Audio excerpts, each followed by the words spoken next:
Don't worry, I'm not going to sing. Give this. I think we're ready.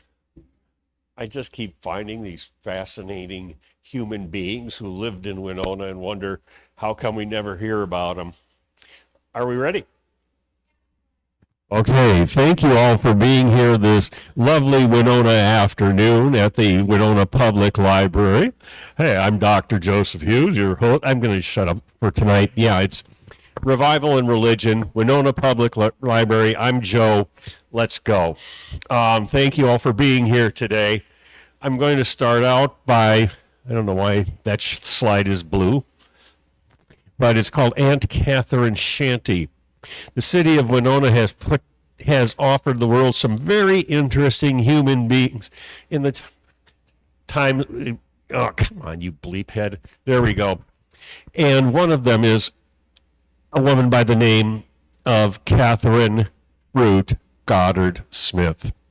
She was known to the early settlers of Winona as Aunt Catherine. When I first started putting together this talk 2 months ago, I knew who Aunt Catherine was, but did not know I was going to be talking about her. I thought I was going to be talking about churches of Winona. And I immediately went about to start making this bizarre map with all sorts of stuff that I'm just dying to show you, but will probably never mention once in the next 45 minutes, because that's what I do. I just like making maps. This is a talk on churches and revivals. I'm going to be giving another version of this talk on churches and revivals at the Wanek room of the Winona County History Center at 10 a.m. on Tuesday, August 26th, 2025. That's in 4 days. This is kind of a rehearsal, but I mean, it's a different vibe. I have to be so serious when I'm talking at the History Center. Well, you know better. You know I'm not. But I mean, I have to pretend to be, right? And here, I can just let it all hang out. And then there's Peter's Beer Garden, where Charlie once gave me some of the most wonderful advice I ever had. I took it, and I still remember that advice he gave me to this day. I would like to get two things out before I start going. Number one is this talk was suggested to me by a member of the audience at my Learning Club talk. And the other thing is that I'm going to be talking about religion. I'm terrified about talking about religion because it could be that I could offend somebody, and I don't want to. I mean, it's your own business what you do or don't do, period. But I'm going to be talking about something that people do tend to take really, really seriously at times. So if I do step over the line, please let me know. I don't mean it. I tend to be a little skeptical. My dear mother was raised at right across the street from St. Stan's, 578 East 5th Street. You can guess how she was raised. A 105% Polish Catholic girl. She met a Protestant boy from 603 Wilson Street. If Dad wanted to get anywhere in the relationship with Laura Bambenek, he was going to have to convert to Catholicism because Mom wasn't going to be marrying some dude who's not a Catholic. So Dad became a Catholic, although he's kind of skeptic anyway. I want to dedicate this talk to my grandmother. Her name was Rose Fidelia White Hughes. I knew her as a little old lady, and I think I put a picture of her in here. I hope I did. No. Ah, crap, I didn't put it in there. Or maybe it'll just like pop out of there.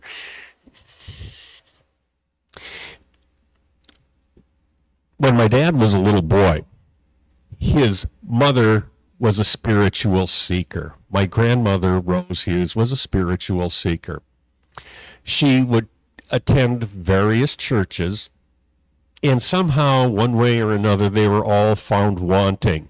But every Sunday would find her trudging off to another church or a revival meeting or something that would ease the need of the very, very hard life that she left. And Dad would say, oh, she took me to see the Holy Rollers, and he would say these things about the different people and their different worship styles. And I'm afraid I inherited some of that from him, and I don't really mean to, because, hey, I'm still searching for God. These people are searching for God. I don't want to disrespect their search. That's what my grandmother told me. And Grandma, thanks for sending me that subscription to the Winona Daily News when I was 11 years old. My 11th birthday, Grandma Hughes sent me a 1-year subscription to the Winona Daily News. And if I want to start talking about churches, here's a nice picture I just found on my thing of Winona, 1895. I've never seen this before. Have any of you? No idea where I got this picture. I just love them so much. This is one of my spirit animals. Catherine Ruth Goddard Smith, born 1812 in Pennsylvania, died 1888 in Winona. Better go back to the map to tell you the story. In 1851, Captain Orrin Smith and his buddies decided to lay claim to parcels of land on Waukesha's Prairie, that is to say, Winona, Minnesota. In 1852, people actually started coming out to consider settling on Waukesha's Prairie. One of these couples that did such a thing was Abner and Catherine Goddard. Abner and Catherine Goddard were from Pennsylvania. They had lost 6 children already, including 4 of them in 2 weeks when they were living in Bethany, Missouri. But they were survivors. They came to La Crosse, Wisconsin in 1851. Abner taught the first school. Abner Goddard was the first school teacher in La Crosse in 1851. That and $2 will get you a Winona Daily News. But his wife Catherine ran a boarding house, La Crosse's first boarding house, and the legend of Aunt Catherine was born. They didn't stay in La Crosse very long. They moved over to Winona in 1852. And not until very, very recently have I even cared about the stories of the people who hit the levee in 1852. I mean, I just didn't care. I didn't know. I didn't care. There's too much other things to learn about here in this town, as they are. But honest to poop, now I know where the second, I just visited the second building ever to be built in Winona, Minnesota. I visited it yesterday, and I want to show it to you.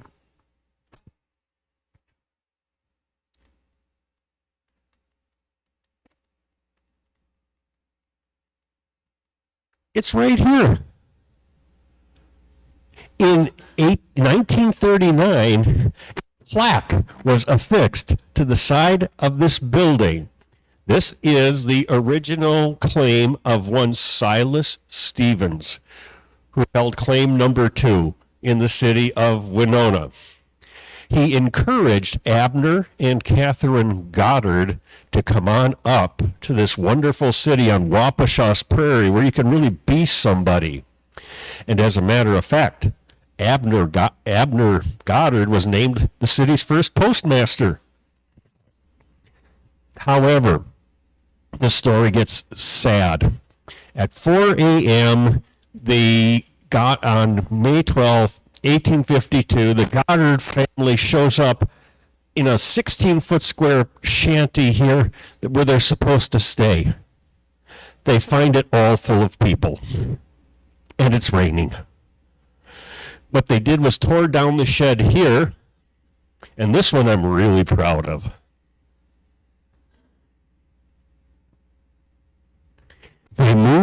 They tore down the old shanty on Silas Stevens's claim and put together a 16 by 32 one-story wood house right here at 273 East 3rd Street. Found that out 2 weeks ago. The book says that Mrs. Goddard's shanty stood where the old Davenport house used to stand. This is the old Davenport house. It's been there since at least 1860. I really do believe that this is the site of Goddard's shanty, Aunt Catherine's shanty. I call it Aunt Catherine's shanty because, sadly, the summer of 1852 was really horrible in Winona. There had been high water in the spring, followed by low water during the summer, beastly heat. At least 10% of the people on Wapashaw's Prairie that year died. One of the people who passed away on September 21, 1852, was Abner Goddard. Catherine Goddard was now widowed, mother of one surviving child, and she's running a 16 by 32 square foot shanty made out of wood at 273 East 3rd Street. And people, this was the heart of Winona in 1852. Aunt Catherine's shanty was where people boarded or where they would stay if they got sick. Because among other things, Aunt Catherine was a healer. We don't know what she did. I mean, we don't hardly know anything about how these people lived. But we have a testimony of a woman who wrote to Aunt Catherine years later thanking her for caring for her. Even though her own husband was dying, you still cared for me, Aunt Catherine. Her husband died in 1852. She remarried in 1853 and also she continued in the hotel business. But her second husband, A.B. Smith, also died in 1858. He just walked off and died. Never seen again. Nobody knows what happened. She had a rough life. But to pause with for Aunt Catherine, the thing that she has to do that concerns churches is that you will read in the 1905 history of the First Congregational Church of Winona, Minnesota. Read it right at that table right over there. It starts out by telling you that the origins of Winona's first church, the First Congregational Church, started when Aunt Catherine Goddard started a Sunday school in that shanty of hers. There were two preachers, two elders in Winona who arrived in 1852. One of them was a Baptist minister named Edward Ely, Elder Ely, they called him, as in the Ely block, and if you know that sort of stuff. The other one was a Congregationalist minister named Hiram Hamilton, Elder Hamilton. And on alternate Sundays, you would have Elder Ely preaching, or you would have Elder Hamilton preaching. Mrs. Goddard is running the Sunday school, and the amazing thing is, as Winona developed its denominational churches, the Presbyterians, the Methodists, the Episcopalians. 1852 was a very ecumenical scene in which people we're all saying we're all Christians, we're all worshiping together, we will sort out the differences later. Aunt Catherine went on to be a beloved figure in Winona. Even after her two husbands died, she would still have reunions for the old settlers of Winona. She would hold reunions for the Company K veterans of the 1st Minnesota Volunteers. Company K, which was recruited from Winona, fought at Gettysburg, and one of the men was her son, Charlie Goddard, who was wounded twice during the Civil War and died of his wounds in 1868. So Aunt Catherine was known to the veteran community. In her spare time, she adopted firemen. She was also a patroness of all of the fire companies. She held an open house on Easter Sunday and another one on New Year's Eve. When she died, her death was mourned as a great calamity. And now, more than 125 years later, we never hear anything about Aunt Catherine Smith anymore. Well, that's going to change. Churching Winona. This was supposed to be the part where I showed you all the churches, and I showed you my wonderful map of where all the churches are, including the First Baptist Church, which is number 01 over there. Mike and I were just chatting about it before the talk, and just saying that was a very proud church. It was built in 1887 after the First Baptist Church burned down, and it's a beaut. The Heritage Preservation Commission tried to contact the Baptist Church about putting it on the historical register. They don't want to put it on the historical register. That's a lot of work. But I just wanted to give you an idea of some of the churches, a little bit of the eye candy to amuse you. This is what the Congregationalist Church looked like in the 1895 Book of Woodcuts. This is the old Central Methodist Episcopalian Church, which does not exist anymore. I didn't know that Winona actually had a dedicated Unitarian church, a Charles Mayberry design. And the Unitarians in Winona, they popped up and then they disappeared. They popped up and then they disappeared. St. Paul's Episcopal back in the day.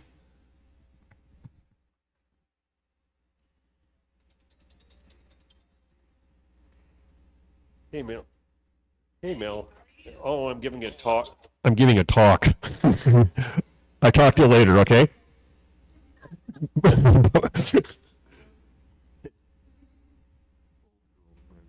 Okay. Isn't this just beautiful? We have all these wonderful, beautiful churches in Winona today, and I'm not going to tell you about an architectural detail. Well, maybe one. We'll see. This is one I posted to Facebook this morning because it just freaked me out. Or maybe I posted it yesterday. Thank you, Phyllis. In 1885, this is what, on the right was St. John's Bohemian Church. On the left-hand side, I'll send you the slide deck. It was what St. Stan's looked like in 1894.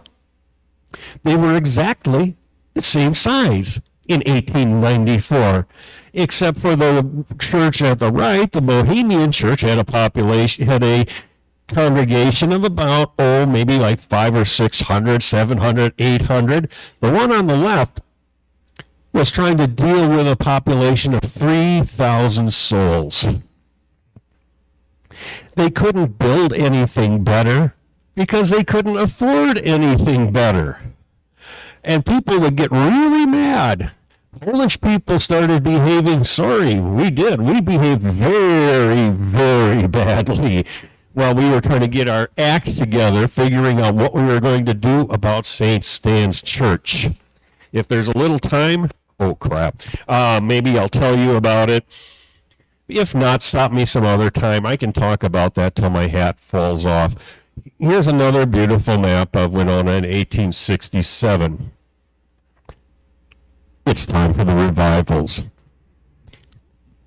This is the idea that the lady from the other show pitched me. She says, it's kind of like Brother Love's traveling salvation show, where you pick up your ladies and grab your old ladies and everyone go. You had revivals, and then you had revivals. I don't know how better to say, but this one has the four ministers, the Congregationalist ministers in 1867 said, we're going to talk about the means for promoting a revival, the necessity for a revival, warrant for expecting a revival, and hindrances to a revival. Each minister of each church gave a revival talk. That probably wasn't very exciting. Now this is what I call exciting. A contingent of the Gospel Army, Salvation Squad, or something of the same weird and picturesque sort is about to precipitate itself upon this wicked town. The Red Wing Republican it was ever thus. Basically, these guys just popped up. The Gospel Army appeared in Minnesota, in Mankato, Red Wing, the Twin Cities, and started going to town, going to business. I don't know if they were modeled on the Salvation Army, but they were a quasi-military religious group with ranks and marching music. They had really good music and really good parades and great sing-along songs. And they settled down in Winona for about 6 months, starting in the summer of 1887. We had a lot of funny things going on back in those days. This ended pretty quickly, though. I'll probably have to say more about this later, but come all to the Gospel Army Hall. I never knew Winona had a Gospel Army Hall, and I know the old buildings of Winona pretty well after now, all this time.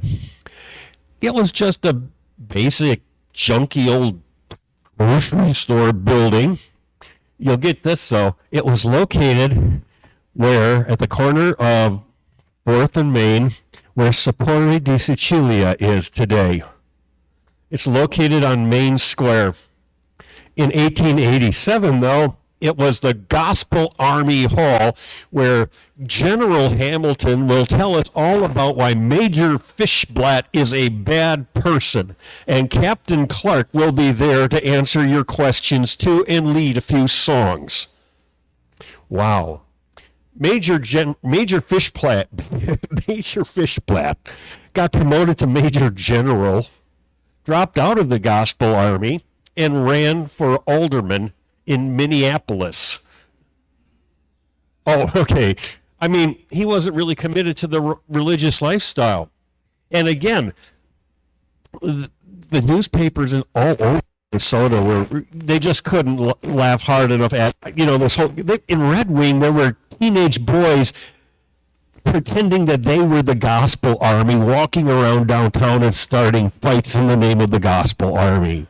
It got to be this great big running gag that was last seen in the Winona Daily News in the 50 years ago today, that sort of stuff. On the other hand, also in 1888, there was a very successful series of Seventh-day Adventist rallies here in Winona, led by, I think, Reverend W.H. Hill. And they went so very well that in 1888, a Seventh-day Adventist church was founded here in Winona. And as best I know, it is continued to this day. The Salvation Army also set up on West 3rd Street in Winona. So we had revivals here.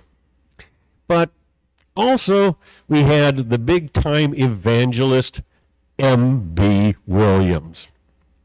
M.B. Williams came in 1893 to the Congregationalist Church, and he was 33 years old. He had just been, doing YMCA work. He was a singer more than anything else. And he came for a 15-day series of revival sermons at the Congregationalist Church, which is, this has got to be the most beautiful picture I've ever seen of that church. And here's the life of M.B. Williams. But when he started preaching in Winona, he believed that Winona Normal School should cancel classes so that the students of Winona Normal School could attend and benefit from his preaching, which would do them more good than their education would do them that particular day. A professor called him out on it, and I don't know how it ended, but Williams must have been doing okay. On 28th October, he saved 18 souls for the Congregationalist Church. This guy got results. This was sponsored by the Congregationalist Church. It wasn't freelancing, and it worked. And here's another one, West End Tent Revival. This looks like the kind of thing that my grandma would have dragged my dad to, and then my dad would have gone to. It says that they ran out of space and they needed a bigger tent. And they would have these they would always have these at the corner of Broadway and Baker out on the West End. They got themselves a good, huge tent and a lot of singers, and don't forget to bring your Winona hymn book. Okay. You're not going to get the whole thing. I swear you're not going to get the whole thing. But I should warn you that my first brush with the serious history of Winona, Minnesota, was a copy of the 1973 St. Stan's anniversary book in my aunt's house. Have you ever seen that thing? It's like a feast for a 12-year-old history nerd. And here I am now in the Winona Public Library, and people are actually sitting here listening to me blabber about it. This is really a great city. Here's the dang map again, but basically 12, 13, and 14. 13, let's see, 12 is St. John's Bohemian Catholic Church. I don't know why it's not 1876, you idiot. 13 is Wesley Methodist Church, and 14 is St. Stan's. You had three, count them, three churches within a block. All your spirit, you could, if you're a Catholic, you can do Bohemian, we can do German, you can. What really I did not know until very recently that there was a Methodist church, basically kitty corner from St. Stan's. Does anybody besides me find that just a little bit weird? Oh, yeah, we definitely need a Methodist church on the east end of town. I know where to put it. We'll stick it right in between St. Stan's and St. John's. I bring St. Stan's up because, one, I'm still fixated on it after all these years, but I bring it up, too, because St. John's has always been in the shadow of St. Stan's. It just is what it is. I remember Father Paul Briza telling me the story of when he was a young priest. He was working he was assigned as an associate to St. Stan's. He was working for the pastor who is known to one and all as, does anybody know what Father Grolkowski's nickname was? Yep.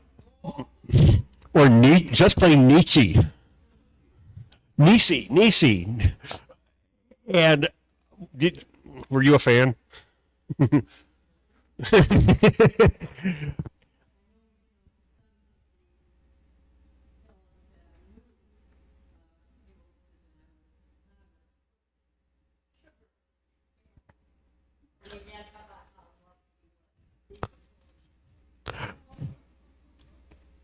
Honest to goodness, my countrywoman, I thank you.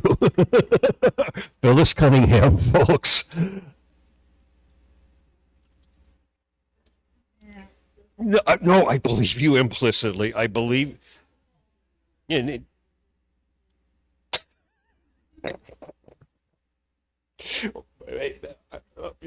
okay, well, anyway, Father Nietzsche says to Father Paul, well, take my car and take these three nuns to the train station. Young Father Paul didn't have a car, so he loads up these three Notre Dame sisters and takes them and one of them sees St. John's Bohemian Church out the window of the car and goes, "What's that?" It's a Roman Catholic church. It's St. John's Bohemian. The nuns didn't even know. But from 1888 to 1894, the Bohemians definitely had the better church.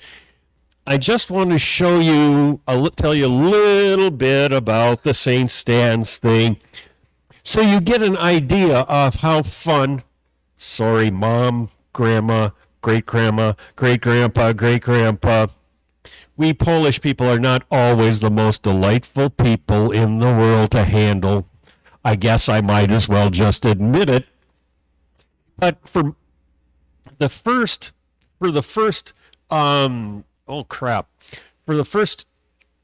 16 years, the Bohemians had to go to church with the Polish. It works like this. In 1857, there was one priest in Winona. He was Irish. He was the pastor of St. Thomas Irish Church. 1862, they get a German priest. So they start a German church. That was St. Joseph's, which is where Midtown Foods is now. And then in 1871, the Polish people got their church, but the Bohemians had to go to the Polish church. The Bohemians were, as I was, telling, Steve and Judy before, that we all got along, but the Bohemians just wanted their own church. They wanted their own church really bad. I've looked over the St. Stan's records. There was not a heck of a lot of intermarriage between Poles and Bohemians in Winona. The Bohemians wanted their own church. Get there in a second.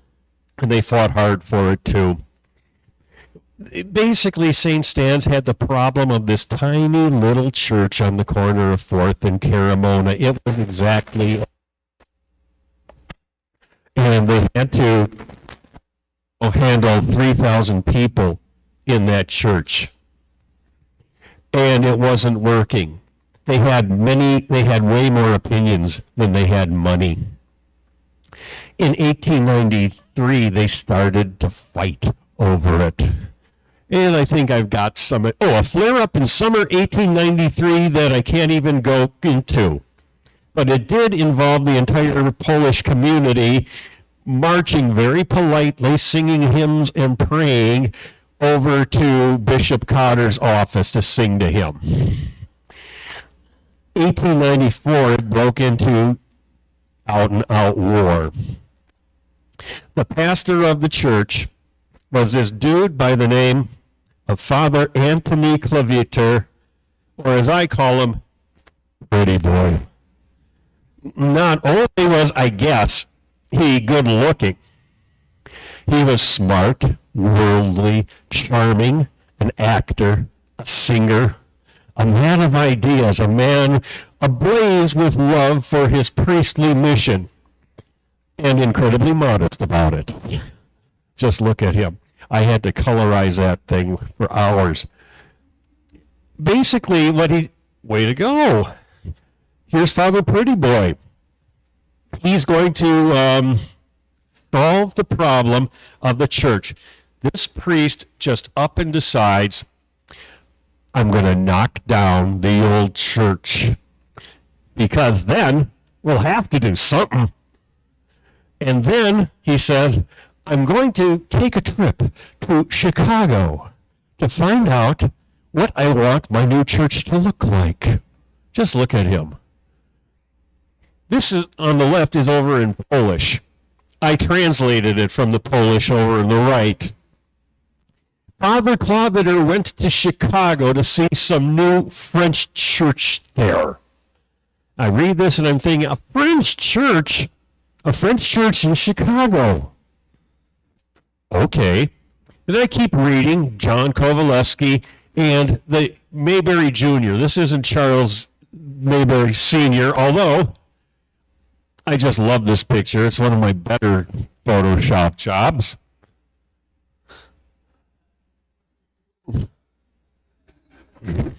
That's me imitating Charles Grandison Mayberry at an open. It was the open house at the at the Winona County Courthouse in 2022. They talked me into doing that. That's what they went to see. On the left, Notre Dame de Chicago. Now, Nuestra Dona de los Angeles, Our Lady of the Angels Parish in Chicago. But you just look at that octagonal layout. There's nothing quite like St. Stan's unless there is. And I have a cousin in Chicago, and I asked him if he would drive by it and take a picture, and he said, when I buy a tank. Oh, maybe not. But basically, in 1895, this is what they got. This is from the Winona Daily Republican. What I find fascinating about this is this was obviously a really big deal. It cost $86,000, and the Bohemians are just, thinking, who needs them? They're going to be. I hope they're going to be celebrating the anniversary of the dedication of the Basilica of St. Stanislaus. But you know what? The Bohemians weren't jealous at all because they finally got what they wanted. Bohemian Elegy. I mean, this is just so sad. And then I just keep finding out things to make me even sadder about this. What do we got there? Oh, what's the... Here's where I talk about Bohemians. Bohemians can also be known as Czechs. Here in Winona, they were called Bohemians.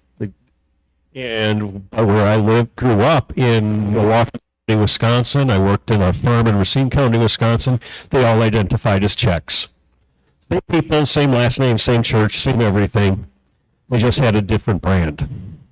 As a general rule, the Czechs/Bohemians are not as crazy religious Catholic, are not as devout of Roman Catholics as are the Poles, because the Poles had no Reformation. The Bohemians/Czechs had the Reformation and the Counter-Reformation. That means that Catholicism was destroyed and then forced right back.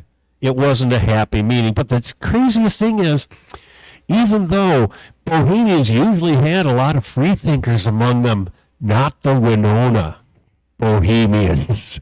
The Winona Bohemians were as devout of Catholics as Catholics could get. They started up, there was a Bohemian culture in Winona. There was a Bohemian dramatic society established in 1869 that put on plays in the Bohemian language. Bishop Ireland up in St. Paul, who was not really a big fan of having churches with speaking foreign languages, he's dragging his heels. He doesn't, oh God, I got the Germans over there already. They got the Polish over there immediately. Do the Bohemians really need their own church? Yes, they did. They were given permission in 1882. They finally got up the money to start in 1883. A lot of sweat equity. Once they got the basement dug, okay, they can dig the basement out with sweat equity, but the construction trades require something a little more special and a little bit more money and a little bit more fundraising. They never finished until 1887. And that's what they got. St. John Nepomucene Roman Catholic Church. Now, Nepomucene, I wondered myself, I decided to look up why was he called St. John Nepomucene, and, you know, there's a lot of saints named John. It's just a good name for a saint. This St. John Nepomucene was a Bohemian priest from the town of Pomuk. John na pamuk. That's all there is to it. He was a 16th century Bohemian priest who went to his death. He was the confessor of the Queen of Bohemia, and he went to his death rather than betray the secrets of the confessional, which provided the Bohemians with their own first national saint.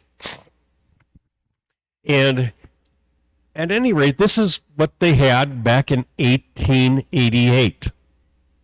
There's just that big bunch of mud there. That's Broadway. That's Broadway in Hamilton. They didn't even get to finish the windows. If you take a look, if you look on either side of the door, the bottom of the big windows never did get finished off. They're still not finished off. When they got the parish built in 1887, it took them until 1888 to get a pastor who could speak Bohemian. It was really tough. And of course they didn't have any money. And if that's not bad enough, in 1889, when the Diocese of Winona was created, Archbishop Ireland took away the Bohemian priest and assigned him to a church up in the Twin Cities. For many, more often than not, there were I think 4. Father Duda was one Bohemian priest. Father Mikula was another Bohemian priest. There was a Bohemian Catholic church down in La Crosse, which helped matters. But this church was always scuffling. Okay, when it was dedicated, you can see there weren't any bishops there. There weren't any armies of choir boys or anything like that. Instead, La Crosse, well, the Bohemians from La Crosse came up. The Polish from Pine Creek came up. And that's all they had. And if life isn't bad enough, you see there that the pastor is Father Mikula. Father Mikula was also appointed the assistant pastor at St. Stan's. So when he was done taking care of his Bohemians, which was enough of a job, he could go over and help Father Bishevsky with the Poles. Here's the Grand Bohemian Dramatic Entertainment, and getting close to the end now.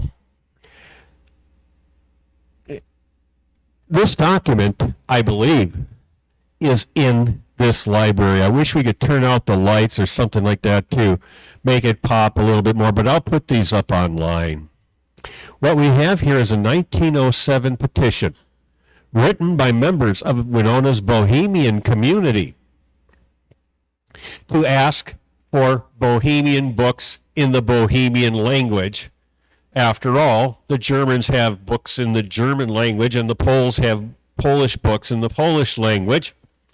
You know, the Bohemians saw a good thing, and what this good thing says to me is they've been in the United States as a community for 50 years, and obviously they like America, they love America, they find this country to their liking, they're happy to be here.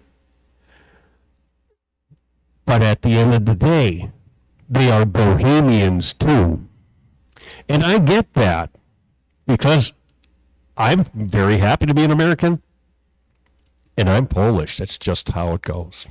Got a Welsh last name, but my old man said, "You're a bigger Polak than your mom." And I didn't know that was possible. The Bohemians fought hard. And here, you can see the names of the people. And the amazing thing is, I've seen the Polish petition too. The names on the Polish petition are all of Polish men. There are no women. There are no names of women signing the petition asking the library to put Polish books. But you look here, and you see here that, let's see, I got to find one here. Anna Vondrachuk. Teresia Vatruba. You see names like Yilk, Chucho, Brom, Vondrashek. I mean, there's a Mrachek up there. I'm sure we've got a Mrachek up there for you, Steve. And you see the handwriting. Some of the handwriting is fancy. Some of the handwriting is really clumsy. You know, these are people who came to America or were born in America to Bohemian parents and became literate. These are the signatures of people who found their dream. These are the signatures of people who came here and enjoyed living a bohemian life in Winona, Minnesota. I don't really have a whole heck of a lot more to tell you at the end of this talk because I hope to find out more. I've already found, oh my God, you can come over and see it, but you've got to be careful, like I'm going to be careful.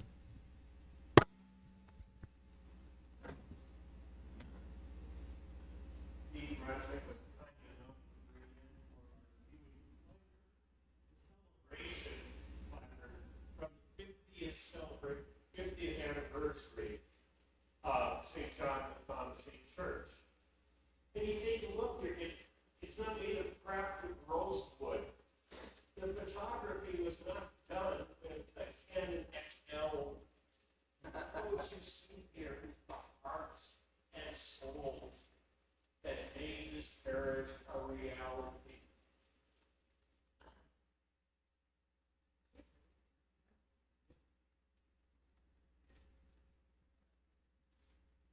Good luck. But I sure hope that the people who love as I do and remember as I don't St. John the Promising Church, how can I moved here in 2020? I hope that they will be able to get together, share stories. It can be done. I will tell you I'll end with a really happy little story, and I'm once more going to tell my dear friend Gail, ask my dear friend Gail Getzman-Stopa to be quiet for a second. I know for a fact that some people are very, very unhappy and out of sorts, even about the closing of these two Roman Catholic parishes. It's tough any way you slice it, and it's never going to come back. I do believe Father Aaron's, hit the nail right on the head that this building was needed for God's plan and it accomplished great things. But there comes a time, I guess. People are remembering this building now. They're talking about this building now. I overheard people talking about it over at Peter's Beer Garden last week, trying to figure out what to do. And I don't know what to do either. But I'll tell you a happy little story. It's a happy little story, and it stars my dear friend Gail. I was doing research on the hot fish shop, where I've been exactly once in my life. That began in, of all places, Racine, Wisconsin. And I was just wishing, oh man, they're still talking about the hot fish shop on Facebook. Bring back the tartar sauce. That's not the real tartar sauce. That's not Moses tartar sauce. And then there's like a fight out behind the East End bar one night when these two ladies settle it out about the tartar sauce. They take it that seriously. I've only been there once, but wouldn't it have been cool when everybody was remembering it and mourning it back in 2001? Somebody would have collected some of the stories. Somebody would have taken some pictures. Somebody would have, put something out there that people could remember the hot fish shop by. Somebody did that in 2001.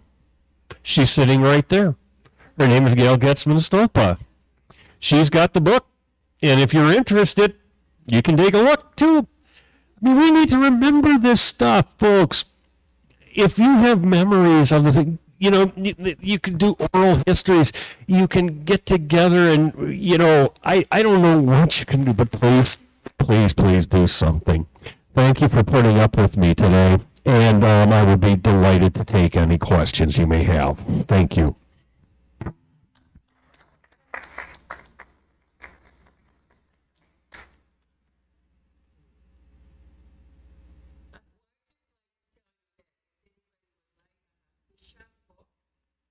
just put it together with articles that were in the paper. And I had a wonderful friend, you'll be able to see, Marion Legrid, and I used to babysit for her children in Sugarloaf. So I put this, she got all the materials together, and I had a few pictures of my ranch, so we kind of put it together. When I was 14, I started working at the vegetable garden. It was the vegetable and fruit garden right across the street from my fish shop. And I would see on Sundays all these people standing in line, block long, to get in to eat lunch at the hot fish shop. And when I started having more shows, I took my judges to the hot fish shop. And that was a real special thing for them to see and do. And I love Lambert Kowalski was a real good friend, and when I was Queen of the Saddle Club, he took me on the parade, and he had his pistols that he shot with, they were blanks, and he'd shot them in the air, and you know, I had my hat on and stuff. It was like dressed Western, and we just had such a good time because I knew it was his two children. So if you would like, the booklets are free, but when I was talking about the booklets, one of the guys said, you know, the Polish Museum isn't doing too well. If anybody would like to give a donation, stick it in the hat, doesn't matter to me, I don't care, you take it free or put a donation in, doesn't matter to me. But anyway, I've got about $6 in the book, and I'm giving everything to the Polish Museum, so it doesn't matter to me. But I love it. How many of you eat at the hot fish shop? I'm so afraid we'll forget the hot fish shop after we get, you know, after this generation gets away. And same with the churches. I feel really badly about the churches because who's going to take over when the churches are gone? Well, you always assume founding a church, right? That a church is a growth business, that, you know, a church is already awesome and it's going to get better and better and better. Everybody thinks that, but my heart just goes out to the diocese, sitting there watching the no money coming in, watching the congregations get smaller and smaller, and figuring out how are we going to make this work with no